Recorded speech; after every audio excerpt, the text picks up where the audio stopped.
Hold on, don't key us up yet. Without.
Good evening. Welcome to the April 25th, 2024 Planning Board meeting. This meeting will be broadcast live and recorded via cable access. So we'd like everybody to be aware that all of their comments will be public record over the air. That being said, we have a review of old and new business. Mr. Chairman, good evening. Good evening. We have been busy in the office with applications. We are in the process of we're expecting a couple of new applications to come in. We also have received an application, a resume for the position of Director of Land Use. We're working on scheduling a screening interview with this person. Seems to be a very good candidate, so we're very pleased about that possibility. We'll keep you informed as developments happen. Fantastic. Yeah. As you can tell, we are not at quorum right now for a site plan decision. So we have a couple of informal presentations that Mr. Buckley has prepared. So I'm going to ask him to do his presentations if that's okay. Mr. Peterson will be arriving in a little while. Okay.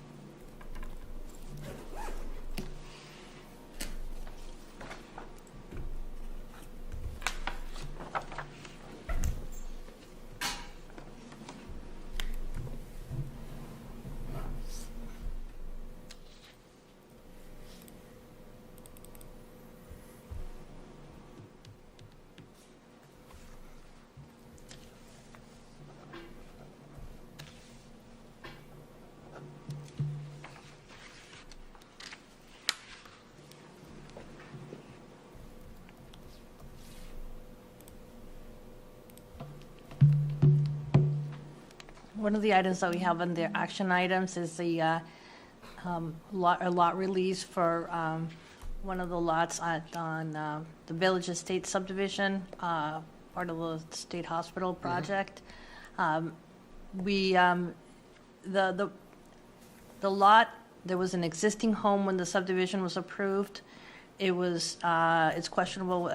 It was not in the covenant, but the attorney doing the closing, the house is selling, would like to have affirmed that the lot is not under covenant at all. So that's why we've been asked to do that. So Okay.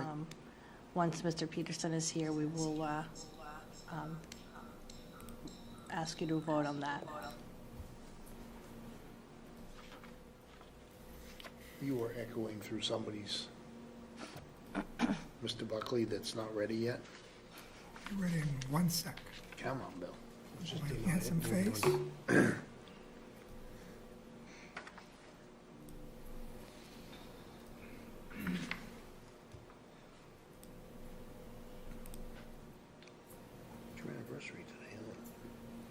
Which one's first, Gabby?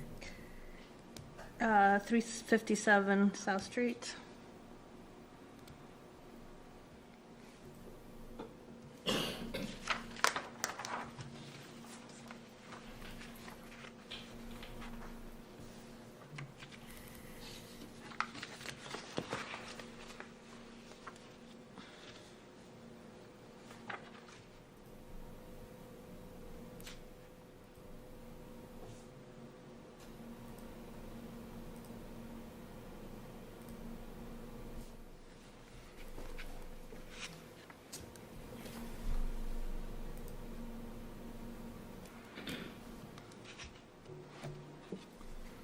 Mr. Chairman, ladies and gentlemen, good evening. For the record, my name is Bill Buckley from Bay Colony Group, and I'm here representing Cindy McKay, who's with us this evening as well.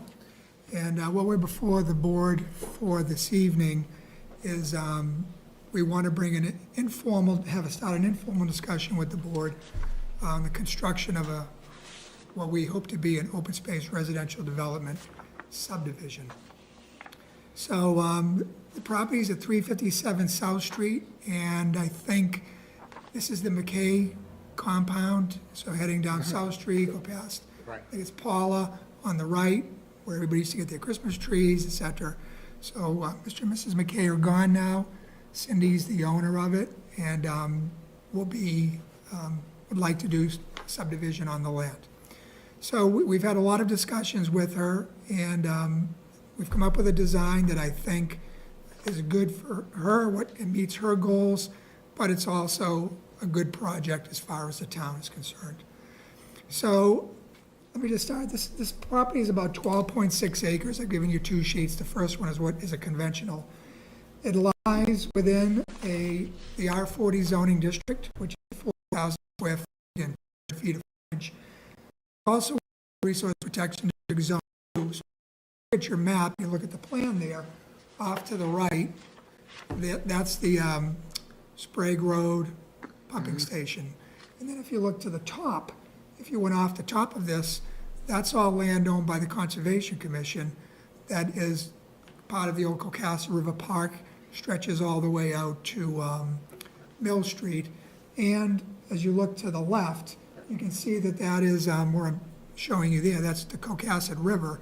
So anybody who's driven down West Street lately, that was the dam that the town just repaired. Right. So that's the Cocassa River right there. And if you go a little bit further, there's White's Farm Lane, which is also a cluster subdivision. So the land behind White's Farm Lane is also open space.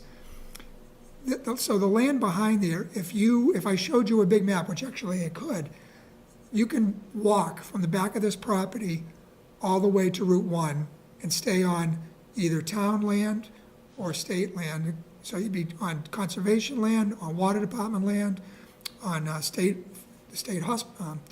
forest land, or if you took a left, when you went over Mill Street, you would be on Rentham State Forest, and you can go down to Thurston Street. So this abuts a huge parcel of land. Why is that important? It's going to be important in a second when I describe what we want to do here. So what I'm showing you right here, right now, is a conventional subdivision, and as the board knows, that in order to determine the number of lots that you can build in an open space residential development, we have to show you through a preliminary plan that we could build a cluster subdivision without any waivers. It's typically, it doesn't say that in the bylaw, but it's typically the standard that the board has held for decades. So what I'm showing you here is a cluster the conventional subdivision. So you can see the roadway coming in. The roadway itself is about 570 feet long. Over here to the right, if you look up on the screen, this is the McKay homestead, the house, the barn, and in this particular design, we're showing it retained, which it works well. So the road would come in and then curve around these wetlands. There's a wetland in the back here that stretches toward the northeast. And it almost cuts it off, all this upland in the back, but it doesn't quite. So we can bring the road in, and with the boards, working with the board, I'm very confident that we could get an approval through the subdivision control and through Wetlands Protection Act, if you think about 204 East Street, same thing. What we have there is no other way to get to all that backland, so you do have a crossing. And that would be the issue here. So I'm very confident that I could do this conventionally. And you can see that there would be one lot over here on the left, and then there would be one large lot in the back. And I've put all these lines on here to show you what like the limitations are. There's this blue line, which is a Zone A, because the Comcast River is a tributary to a surface water supply, which is Attleboro. So what does that mean? That means that you can't have a septic system in a Zone A, and you can't have drainage in a Zone A. So you can see that I've kept all the septic systems outside the Zone A. The McKay Homestead already has one. And the drainage system, which is what we would have to build, would be in this area back here, again, outside the Zone A. This kind of purplish line is the 150-foot septic system setback line. Again, I'm showing you that we can put the septic systems outside of that.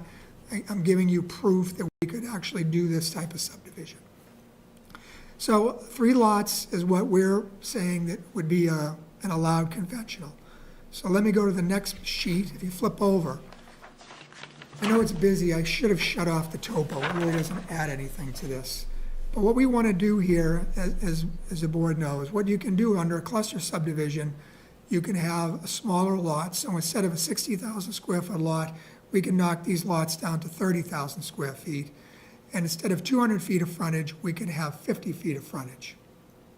So what we're showing here is, again, if you look over here on the screen, on the right, lot 1, the McKay Homestead would say, I don't know if that's what somebody would do, but we show that it would can stay there. Lot 2 would be also have frontage on South Street, because remember, we can have up to only 100 feet, we can have as little as 50 feet of frontage, and South Street has about almost 360 feet of frontage. So we can get the McKay Homestead Lot 2 and still fit a good-sized house in there. It's a big plan, so it looks like small, but that's a 3,500 square foot house. And then over here, this would be the last lot, which we're calling Lot 3. So let me talk about Lot 3 for a sec. So Ms. McKay does not want to build. What she wants there is she wants privacy. So she wants to retain Lot 3. That would go to her. And you can see how we've run the line all the way back to the Comcast River. That would be a lot that she owns, because she lives in this house right here to the left. So this is her home right now. This lot would go with her home, and we show it as a buildable lot. However, I'm very doubtful that the Conservation Commission would grant this to be a buildable lot, because we'd be crossing this wetland here. And as we talked about before, really we have another alternative. So we're creating our own hardship in this particular case. So now you're probably thinking, well, why are you even showing it like that? It's because Frank Spillane could explain it better. It's for tax purposes. So right now we're showing it as a buildable lot, 3 lots. Truthfully, if my client came in and said, I want to build a lot back there on Lot 3, I'd say, yeah, I'm not going to take the job because you can't get it. But you can go get somebody else and try. But we want to show it as such. So this is what we want to do. And then this back parcel A, which is what we're showing back here, and it stretches to the back, this is 6.9 acres. So we have to convey a minimum of 45% of the land, total land, into open space. And in this particular case, we want to convey the open space to the town, to the Conservation Commission, so that it would remain virgin only for conservation purposes, for in perpetuity, and that's very important to Ms. McKay. So that would be the property, and that's why I spent so much time at the beginning talking about all the land around us, how it fits. This piece fits in perfectly with it. It gives, it just fits in there. It doesn't give access out to South Street, but there's plenty of access off of, Mill Street, Sprague Road, Thurston Street, White's Farm Lane, any of those other areas. So that's the presentation. We're just asking to get your thoughts on it right now. If we get a positive feel for what you're telling us, then we'll be coming back with a preliminary plan, and then the cluster open space will be right behind it, probably filed at the same time, because there's going to be no road for the cluster. And I think that's another good thing, because we're in a water resource protection district, we're in a surface water protection district, and we're near a river. So if we can eliminate a lot of potential impervious area roadway, I think that's a positive in an area like this. And Lot 3 would never be developed. And Lot 3, in my opinion, could not be developed, but you never say never. You need a wetland crossing to access it, so. You need a wetland crossing, and you've created your own hardship by creating the lot that way. But there's nothing we could put in a deed saying it could never be developed. I think we would ask not to, at this point, as I sit here today, because we've had, again, discussions with Mr. Spillane would be the attorney for the project, and he thought it was advantageous to her and to the estate to show it as a buildable lot, because if someday she wanted to either put a deed restriction on it or donate it to the town, it would have a higher value. That could change, because if you show it as a buildable lot, you're also taxed as a buildable lot. So that could weigh into the equation. But right now, as we sit here today, what we're showing it as is, for zoning purposes, it is a buildable lot. It has 50 feet of frontage and 30,000 square feet of area. Could Lot 3 ever be combined with her existing property in front? It's one larger lot? You can combine lots 1, 2, and 3. No, Lot 3 with her existing. It could be.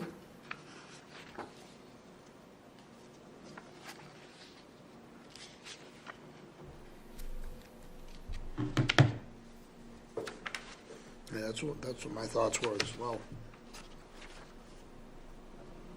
I mean, if truly the intention is to keep it as for privacy and all that, then why wouldn't you? What's the downside?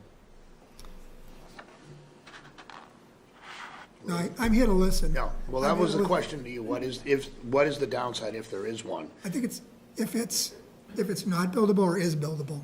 If it were to be conveyed to the current land that she is living on now? I don't know. You know, Okay. it's a tax question. I don't know. And what happens if she sells her house? Does this piece go with it? If they were combined, then it would, but if it was a separate lot, no, because it is under zoning, it's big enough. It's a conforming lot.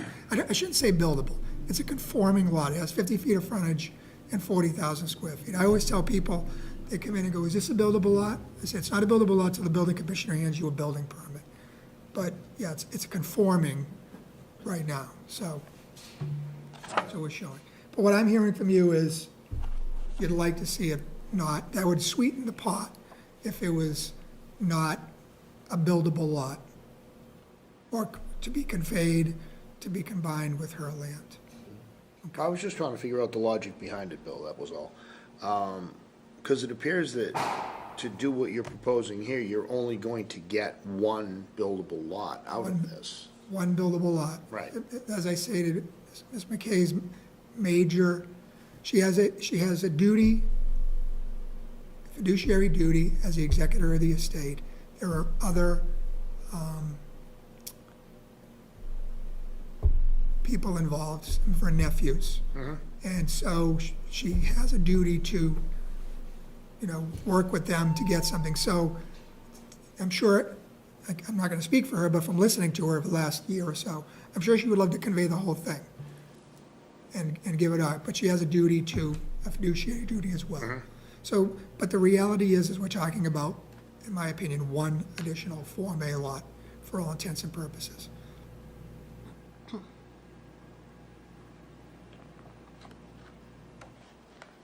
And they would not be creating new roadways for the town to Right, right. maintain by doing it this way as well. Yeah. Are there any other variances that you'd be looking for, that you need? No, not if they do this. No. That's a Form A. Yeah, we would, if the board looked at this and said it looks okay, I would come back with a preliminary plan, because I have to file a preliminary plan on the OSRD, prove to you that we could build it, so it's more detailed than what I'm showing you tonight.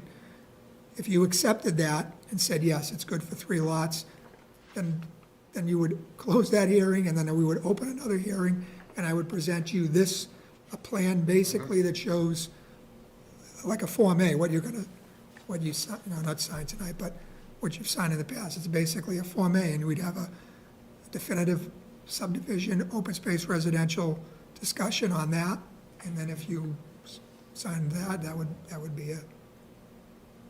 We've done it, you've done it before. I'll give you examples.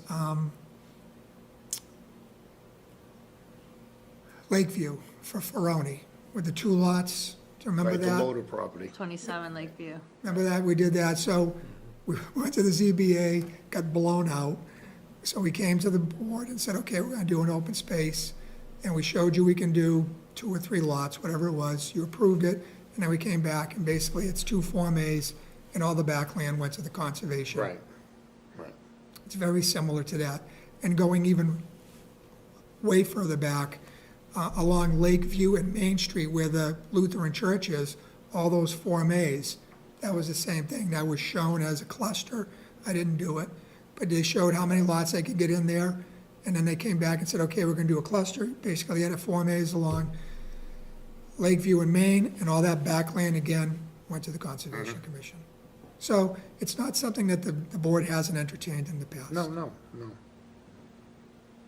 I think it's an interesting concept. I mean, typically you're coming in with a project like this looking to show us conventional is doable and then looking for multiple buildable lots, and this is the complete opposite, so we're just trying to Right, process wrap our it. heads around that one. Right. That's all she wants. Okay. Because it's in the water resource district, the only change in the dimensions is the size of the lot. The lot minimum size is 30,000 square feet as opposed to 20. But other than that, all the different dimensions are the same. Yeah, and they meet that, so. Any other comments from the board? No? Good. Okay. I think we got an okay feeling on it, though. Okay, great. Thank you very much.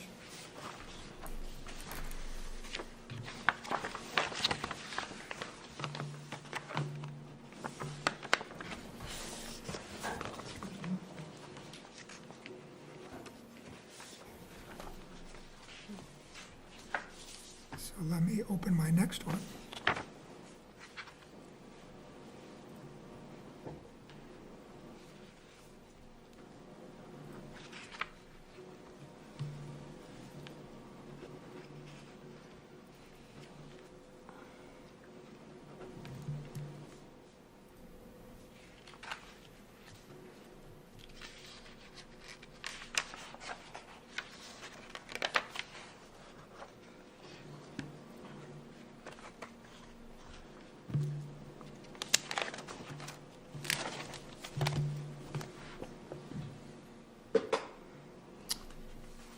Let's see, where is that?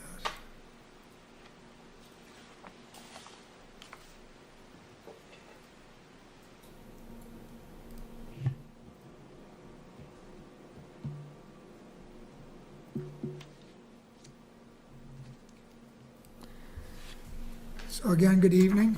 My name is Bill Buckley, Bay Colony Group for the record, and I'm here this evening representing Dan and Alex Peterson. Mr. and Mrs. Peterson are here this evening. And yes, they are related to Jeff, so he couldn't be here anyways. So the second set of plans that I gave you, and I've just put up on the board here, this is a piece of property. It's located at 438 South Street. So if you were looking at the screen, if you were coming from the top, you'd go over 495, you'd be coming from the center of town, and it's probably the third house on the right. And it's an existing single-family home. it used to be Bobby Morshed's house. That's what you're, if it looks familiar, okay. I'm sure you probably hung out there. No, never. So so Mr. and Mrs. Peterson own this property. It's a total of 6.6 acres of land. It contains a single-family house. And it's actually a little bit odd. If you looked at here where I'm showing you, this is a piece of the property. And then in the back here, which I don't have the whole slice on here, but it runs all the way to 495, there's another rectangular piece, and it touches right there. And there's a little 20-foot access easement that runs over this. And what that was back in the day, and I can't think of the name of the subdivision, Gabby. What is it up on 106? The gables at Foxborough Green. King Philip? Yeah, the gables of Foxborough Green is King Philip Place. Philip Place. And so what those developers did, they came in and talked to Mrs. Morshed when they were doing the development and bought a chunk of her property, which is this piece over here. And this is what's left. And they left this piece here with that little access easement. So it's about 6.6 acres, but really it's a little bit, the main piece that we're talking about is about 3 acres, a total of 139,000 square feet. So what we'd like to do here, and I wish I could, I'm going to zoom up on it because I want you to kind of get a feel for what we're talking about and not just the whole piece. I know it's busy, but if you take a look here, there's a bituminous driveway that comes in here. It's actually got an island in the middle. So it comes in and goes in the back. The existing home is in the left, and there's quite a large garage in the rear here. So what Mr. and Mrs. Peterson would like to do is they would like to knock down the existing house and the existing garage, subdivide the land into 2 lots, build their home over here to the north on Lot 1, and then Lot 2 would be sold. So, and I'm saying that now, Lot 1 and 2, maybe they'll build on Lot 2 and build on Lot 1. This is how we're talking right now. But their intention is to build one of their homes on the, one of them will be their home. So the lot has some wetlands on it. There's wetland along the back here. It's off the property. Down here in the corner, it comes in a little bit, so it has buffer zone. It also has an isolated wetland in the middle. Not that you care about that. It's non-jurisdictional. Doesn't fall under the Wetlands Protection Act because it doesn't connect. And it also doesn't fall under the local bylaw, again, because it doesn't collect. But we're not planning on building in it or working in it. We'll be staying in the upland area, kind of behind where the existing house is. So what we'd like to do is, let me show you what can be done, which is what this first plan is. We could build a conventional subdivision coming in, so it would be a 20-foot wide roadway, which is the minimum standard in Foxborough. It would have a 50-foot cul-de-sac radius, so 100 feet of pavement across, quite a bit of pavement, but that is the new standard. And it would have a sidewalk on one side. It would be approximately, I think it's 350 feet of roadway. See if they got that right. Yeah. So it's approximately 350 feet of roadway. And we could do it. And in today's market, as everybody knows, it's doable. You know, the numbers are off the wall for what a lot is worth. So something that you look at maybe 10, 15 years ago and say, that's not buildable, that's not doable. It's doable. I'm just telling you what it is now. And you can just look and see what lots are selling for. So, but we don't want to build a cul-de-sac. We don't want to make the DPW angry. And quite frankly, not interested in doing that type of development. So if you go to the next sheet, it looks very familiar, because really what you're looking at is the exact same lot configuration. It's the same lot on the left, and it's the same lot on the right, and the roadway is there. What is different is, instead of a 20-foot road and a 50-foot cul-de-sac, what we're showing is, a 12-foot wide driveway. So private drive. It would be a private driveway, it would be a private roadway, because we have to create the frontage for the lots. So we would have to go through the subdivision control process, but we would have this minimal roadway in there. And what it would be a glorified driveway. Now, I showed 12 feet. It's really up to the fire department, what they want. Some of the projects we've come before you, 12 feet is fine. Other times, they've said, no, we want 18 feet. I don't know what it would be. I'm guessing 12 would be okay, because we have this hammer head. So a fire truck would pull in, back out a little bit, and pull out. He wouldn't have to go out on the South Street. We'd have to play with the radiuses a little bit. But you get the idea what we're looking for. We're looking for some very minimal roadway width, minimum acceptable to the public safety, and then the roadway would remain private. For all intents and purposes, it looks like a common driveway. Again, the board is familiar with these type of actions. We would accept it to be a private road. There would be no maintenance involved for the community. One of the lots would take ownership of the road, which would become a parcel, and then that lot would have the responsibility to maintain it. And then the other lot would also have an easement over it for all purposes for roadways. So that would be to bring in water, gas, electric, driveway. How they plowed it, how they did that, their problem, not the town's problem. So I'm not sure how that would go. So that's what we're looking for this evening. We would be looking for, if the board would look at this and be favorable toward it, we would come back in and be looking for waivers for the roadway width, curbing, sidewalks, cul-de-sac, street lights.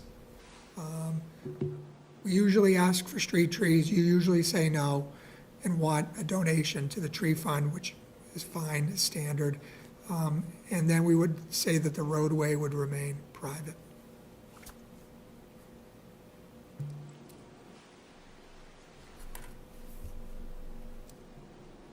I think it's pretty cut and dry. Any comments? Yeah, I don't see any issues at all.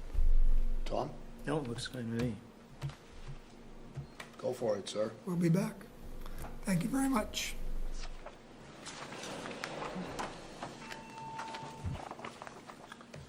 Okay.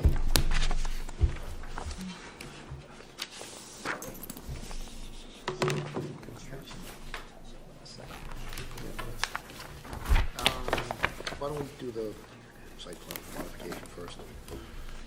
Being slightly past 7:05 PM, site plan modification, 65 Green Street. Drainage improvements, BTC 3, Foxborough, Mass. IC LLC.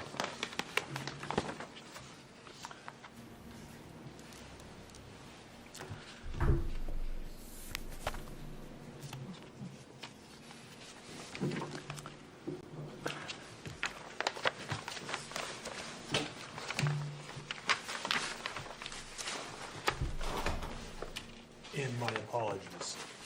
It's okay. No problem.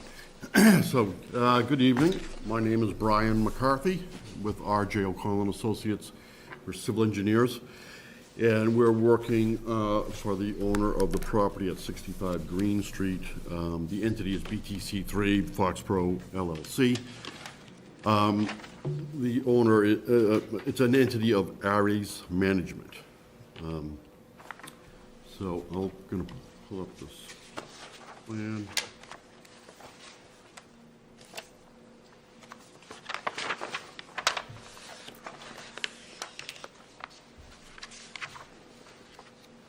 Okay, so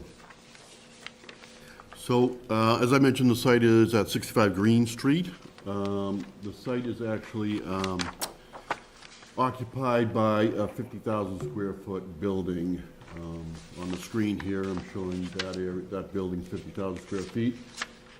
And it's got 2 access drives off of Green Street, some parking in the front, parking along the side, the east side, and a loading docks in the back area here. The building, the use of the building is industrial warehousing, got some office space, kind of a flex building. Yeah, wasn't there like a fitness? There was a fitness type supplier of equipment, but currently it's vacant. And the owners are renovating the building. They've been working on the inside of the building to renovate it and have been marketing it for a tenant. So what they found as they were renovating, they haven't owned it for very long, maybe a year or so. And they found when they, were renovating the inside and taking stuff down and starting the work inside, that we're having a problem with stormwater entering the building. Now, as we all know, in the last couple of years, we've been getting larger and larger storm events. And so it's become a problem. So, and what's happening is on this northwest corner of the building, right in here, that's where the water is coming in down the slope, and I'll show you a blow up here of this over here. So this is basically a blow up of that corner of the building, this northwest corner. And you can see here we have some topo on the plan. And what happens out there is the ground slopes from the property line down to the side of the building here. And a pretty relatively steep slope, but the ground along the side of this building here is pretty flat. It's just flat. So in those heavy rainstorms, the other thing is it's all grass area, so you wouldn't normally expect this to happen. But in those heavy rain events, the water's coming down the slope and it sits at the bottom where it's flat up against the building. And the elevation of the ground is pretty much at the floor elevation. So when the water comes down the slope, it ponds, and while it's taking that time to infiltrate through the grass, that buildup of water is finding its way into the building. So they, hired us to take a look at it and see what we could do. We looked at trying to create swales to try and get that water out of there, but it's just so flat. We just couldn't make that work. So the solution that we've come up with is to put in area drains along that side of the building. And so on this plan, the line here along the side of the building is an 8-inch ADS plastic pipe with several area drains. We got 1, 2, 3, 4, 5, 6 area drains. Also wrapping around the front corner there, because that area is also flat and the water finds its way around there too. So our solution to it is to put in these area drains here with an 8-inch, basically an 8-inch pipe, collect those and tie it into the existing structure in the paved driveway out the front of the building. And we feel that, and then there'll be some slight modifications to the grades where we put those area drains in. We'll just slope the ground into those area drains, direct the water into them, and then reestablish the grass all around those area drain areas. So that's pretty much what the plan is. And Is there just a single structure there in the driveway that you're tying into, or is it part of a broader system? it actually is the upper end of the paved area drainage system. So that catch basin, actually, you can see it in light here, runs along, there's a 12-inch Oh, yeah. RCP Yep. that ties to the next catch basin, keeps going down around the side of the building to other catch basins, and eventually it does discharge over to there's a wetland on the east side, off the land there. So, but that's what we would be tying it to. Are you also draining the roof drainage in there as well? No, the roof is, there's no downspouts on that side of the building. So there's no roof water going in there. So it seemed to be the most practical solution to the problem. So, and we weren't sure early on whether we needed to have a site plan review, but the building commissioner did say that the zoning, I guess, if you disturb more than 1,000 square feet of ground, it triggers site plan review, so that's why we're submitting the application. Well, I would say it was very straightforward. Yeah? And we wouldn't be impacting any of the trees or anything like that. It's all grass area. We have to have our engineers look at it? Yeah, the plans were reviewed by the Assistant DPW Director, Town Engineer, Lance Del Priori, and he approved them. He didn't think that was, any significant changes. The only condition that he requested is that we, in our letter of decision, that we require that the contractor submit a trench permit and provide notification before backfilling of the trench for inspection. I'm good. Okay.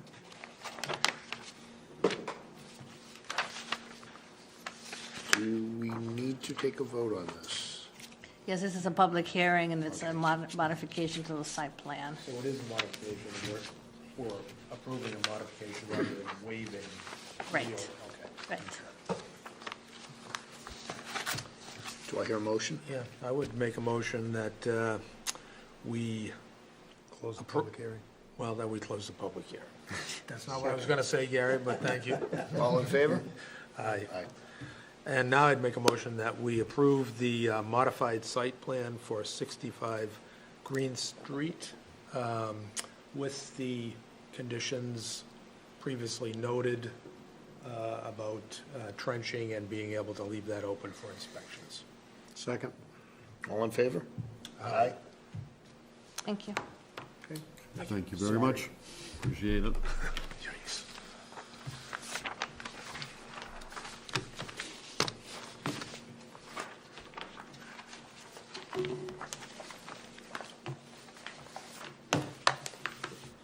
Okay. It's a nice one, it's not controversial. There are 20 pages of that So now we have action items to address. Yes, and the action items is the lot release for 31 Chestnut Street. I have a plan here if you want to take a look. You can take a sheet and pass it down. That shows the lot.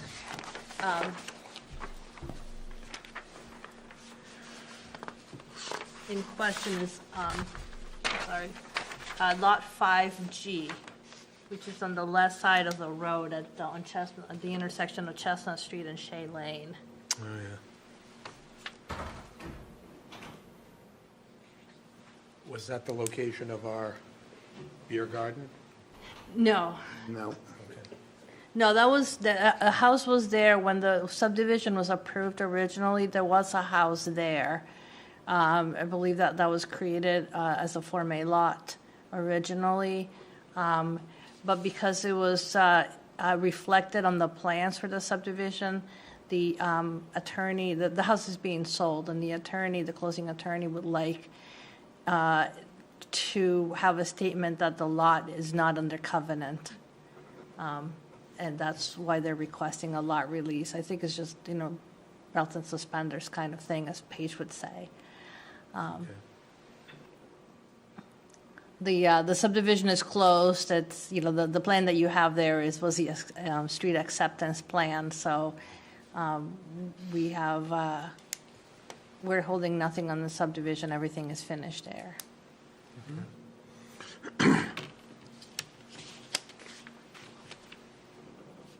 I'd make a motion that we approve the lot release request for 31 Chestnut Street. A second. All in favor? Aye. Thank you. If you could sign the form.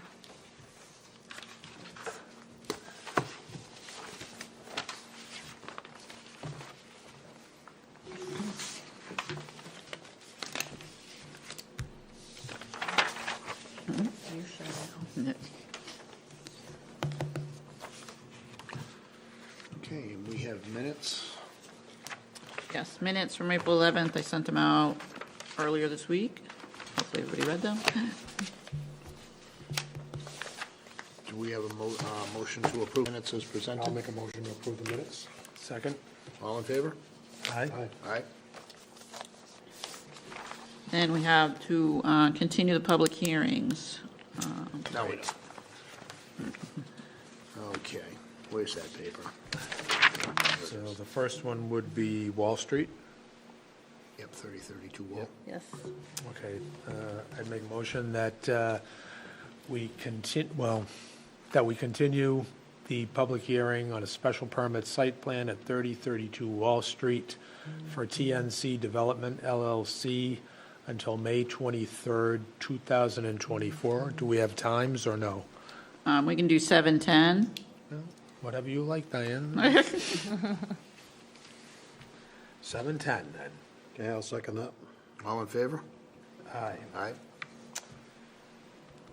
I would make a motion that we continue public hearing for a special permit at 73 Main Street for construction of an 8-unit multifamily dwelling by applicant Briarwood Construction, and we'd continue that until May 23rd, 2024, 7:20. at 7:20.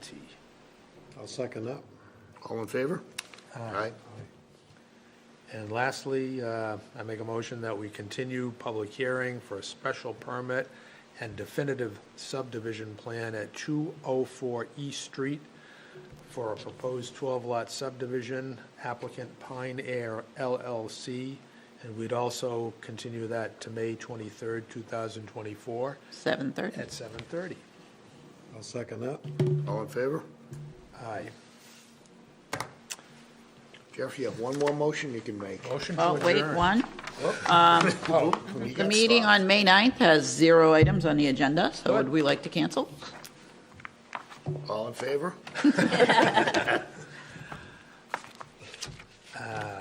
Very sorry about this. It's okay. You only held that one guy up, so. Yep. And he was quick, so. All right, so we adjourn the meeting. Did we adjourn? Adjourn. Thank you. Do we have a second? I'll second it. All in favor? Okay, we're out. Thank you.